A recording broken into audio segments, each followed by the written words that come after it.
గౌరవనీయులు పెద్దలు దత్తాత్రేయ గారు గత 20 సంవత్సరాలుగా మరి అలాయ్ బలాయ్ అనేటటువంటి ఒక వేదికను ఏర్పాటు చేసి రాజకీయాలకు అతీతంగా, కులాలకు అతీతంగా, మతాలకు అతీతంగా మరి ఒక వేదిక ఉండాలి.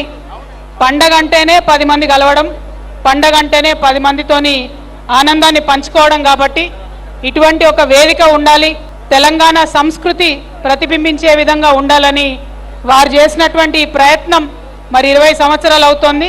నాకు చాలా సంతోషంగా ఉంది. మా సోదరి బండారు విజయలక్ష్మి గారు కూడా మరి వారి వారసత్వాన్ని పుణికిపుచ్చుకొని ఈ కార్యక్రమాన్ని ముందుకు తీసుకొని వెళ్తున్నందుకు విజయలక్ష్మి గారికి మనస్ఫూర్తిగా అభినందనలు తెలియజేస్తా ఉన్నాను.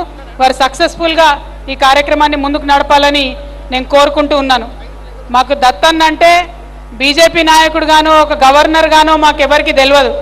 మాకు దత్తన్న అంటే పక్కా తెలంగాణ వాసిగా 10 మందిని కలుపుకపోయే తెలంగాణ తత్వం ఉన్నటువంటి నేతగా మాకు తెలుసు.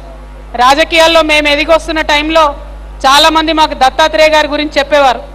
ఎవరు పోయినా సరే మాట్లాడి వాళ్ళ సమస్య తీరే విధంగా వాళ్ళకు ఒక ఉత్తరం ఇచ్చి ఆఫీసర్కి ఫోన్ చేసి చెప్తాడు దత్తాత్రేయ గారు, మీరు కూడా అట్లా ఉండాలని మాకు చాలామంది చెప్పినారు. మరి అట్లాంటి దత్తాత్రేయ గారి ఆధ్వర్యంలో జరుగుతున్న కార్యక్రమంలో పాల్పంచుకోవడం అన్నది చాలా సంతోషం.